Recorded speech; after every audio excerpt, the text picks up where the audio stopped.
You agree with Sarah? Should the U.S. put more pressure on Saudi Arabia? No, I don't think so. I don't think it would end up being productive. I think the Saudis are making changes. They're making them at their own pace. And there are Saudis who want change to occur. There's a liberal current as well as the conservative current. And frankly, there are people in Saudi Arabia that I've spoken to who aren't happy at all and frustrated with the pace of change, but they understand that change is coming. And I think that that's the important thing. Understand something, that we look at Saudi Arabia and its behavior, but we also have to look at Saudi Arabia and our relationship with them. They look at us and our behavior. And so there's a bit, you know, I always think that governments need to approach each other with a sense of humility. We do, after all, have terror and torture that was exercised by the U.S. government in Iraq and around the world, and they know those videos, and they've seen the pictures from Abu Ghraib.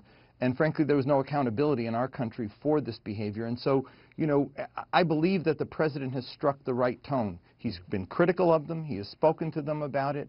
But then he has not gone the length of trying to publicly embarrass them because, frankly, that wouldn't work because we don't have the moral authority, as far as they're concerned, to take that kind of stance. Okay. So, Sarah, do you want to respond? Sure. You know, we've been hearing the change is coming tune for a very, very long time in Saudi Arabia.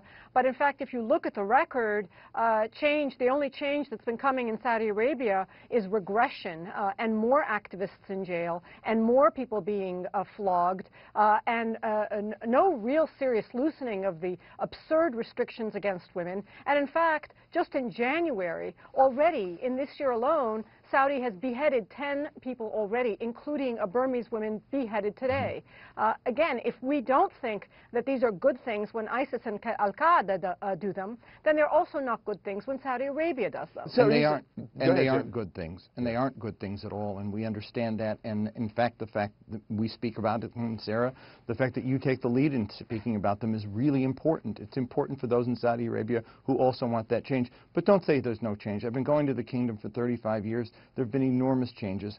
And just in the last year or so, textbooks have been revamped.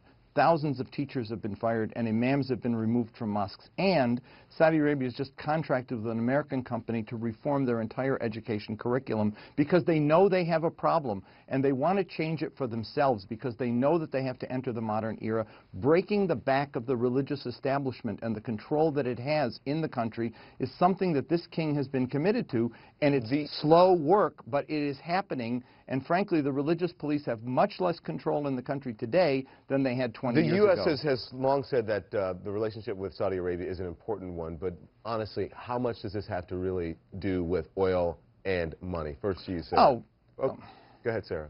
Well, I mean, I think the U.S. relationship with Saudi Arabia is a complex one, and oil is only one factor.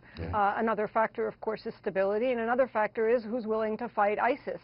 And, you know, there are many strange bedfellows in this alliance against ISIS, so it's a complicated reason. Well, look, when we were fighting in Iraq, that was not a war that Saudis thought was a really good idea, but they helped us. The surge was made possible because the Saudis helped support the Sunni awakening movement that helped stabilize the situation and allow American forces to leave.